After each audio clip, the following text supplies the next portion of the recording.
semana passada foi agitada em torno de novidades relativas ao concurso de oficial de justiça.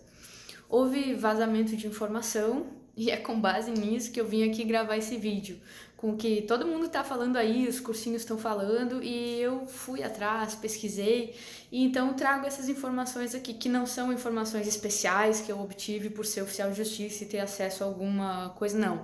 São informações que estão disponíveis aí na internet para todo mundo, muitos de vocês já devem saber disso, talvez alguns não saibam. Mas eu resolvi falar disso aqui então, porque eu recebi muita gente no Instagram, o pessoal mandando mensagem: Roxy, fala com a gente sobre o que tá acontecendo. Roxy, faz 2 meses que você não grava vídeo pro canal, tô com saudade dos teus vídeos, né? É real isso? Realmente foi a banca IBAD escolhida? Então eu vim falar aqui com você sobre isso.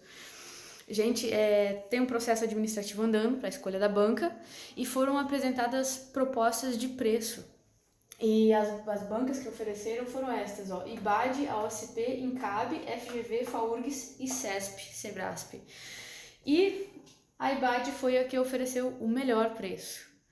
Então, ela foi já habilitada, a palavra certa, ela foi habilitada para fazer o concurso.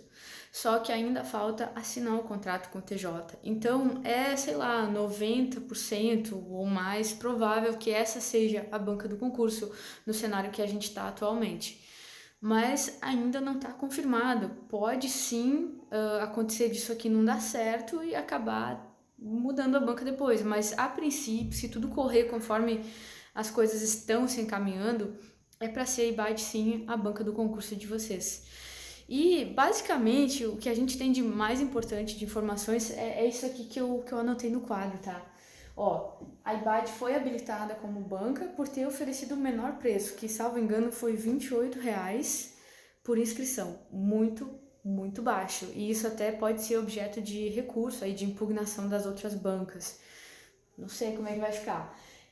Existe um prazo, tá? Até 16 de junho para assinatura do contrato. O TJ ele não é obrigado a assinar o contrato com a banca, inclusive teve um ato suspendendo prazos até o dia 30 de maio por causa de um contingenciamento de despesas, que a gente está nessa situação aí de quarentena, coronavírus, né? As coisas não estão funcionando exatamente como é quando tá tudo bem, quando tá tudo normal.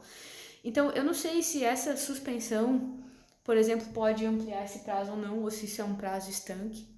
Se o TJ daqui a pouco pode reeditar esse ato e aumentar o prazo, muita coisa pode acontecer. Mas a princípio o que nós temos de informação hoje é que até essa data pode ser assinado o contrato. E existe um cronograma lá no termo de referência que foi enviado para as bancas. Nesse cronograma fica bem claro assim, ó, que da data da assinatura do contrato, 17 dias depois, nós teremos edital. Então, se esse contrato for assinado no último dia, né, dia 16 de junho, então até julho nós vamos ter edital na praça, edital de oficial de justiça. E também consta lá que a banca tem que estar apta a fazer a prova em novembro ou dezembro. E esse prazo de 133 dias após a assinatura do contrato, né, para a execução da prova. Então, se esse cenário aqui, ó, realmente se confirmar, que é o que tudo indica que vai acontecer, nós vamos ter edital aí até julho e prova provavelmente em novembro, talvez dezembro. E isso é interessante, hein? Se você não começar a estudar agora, vai ficar difícil, porque muita gente deve estar animada e começando a estudar para valer. E quanto antes melhor, né? Quanto antes você puder se preparar, melhor. O que mais veio lá no termo de referência? Que vão ser 80 questões, exatamente como a última prova de oficial de justiça PJH em 2014 e também como a prova do Classe O, que teve agora no início do ano. 80 questões, as mesmas matérias: português, informática, legislação.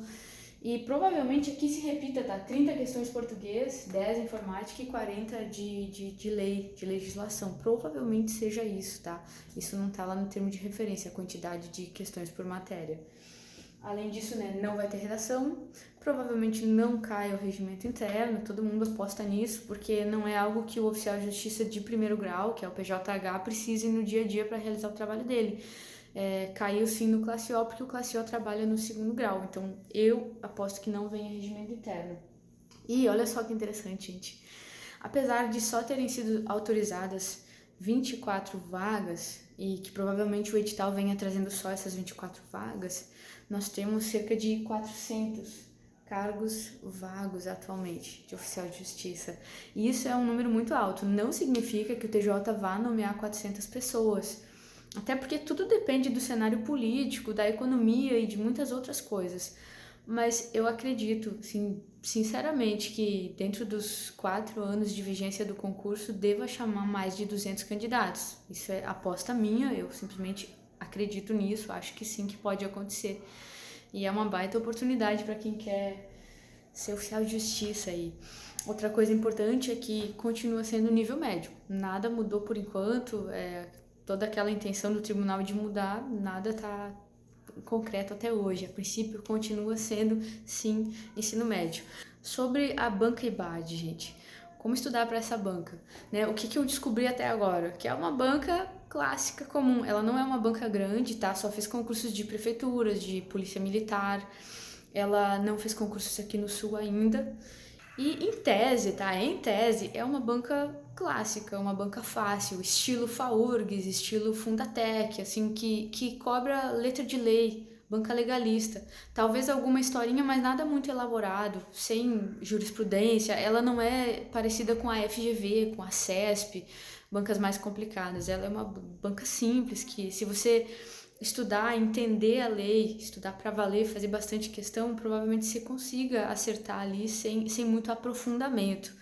As questões de português também são questões comuns de interpretação, de gramática, não tem o entendimento da banca. Por exemplo, se você fizer uma prova da CESP, da FGV, até a FAURGS, às vezes é chatinha, você tem que estudar um português específico para aquela banca porque ela cobra de uma maneira diferenciada. Mas a IBAD, a princípio, não. As provas delas são comuns e informática também. Então, tem que estudar bastante, gente. Tem que ir muito bem preparado, porque sendo uma banca assim mais clássica, que cobra letra da lei, provavelmente o número de acertos vai subir bastante, né? Eu aposto que o edital deve vir com um conteúdo programático muito semelhante ao último concurso de 2014. Não acredito que haverá grandes mudanças, apenas a atualização ali da legislação cobrada e acréscimo do Estatuto da Pessoa com Deficiência e da Pessoa com Deficiência no Estado do Rio Grande do Sul, aquelas duas leis cobradas no edital do Classe O.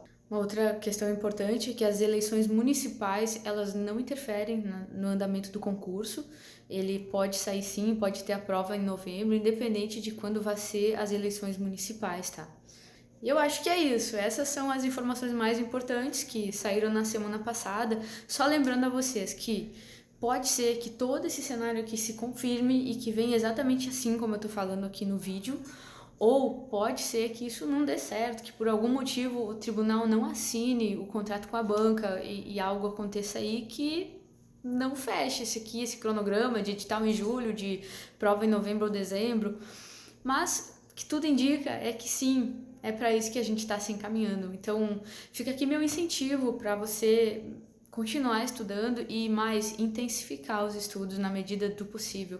Mas sabendo que a prova provavelmente vai ser lá no fim do ano, então faça num ritmo que você consiga chegar lá preparado, mas que também você não desanime no meio do caminho. Fica à vontade para comentar, para curtir. Obrigada pela audiência e sucesso, tá? Bons estudos para todos vocês.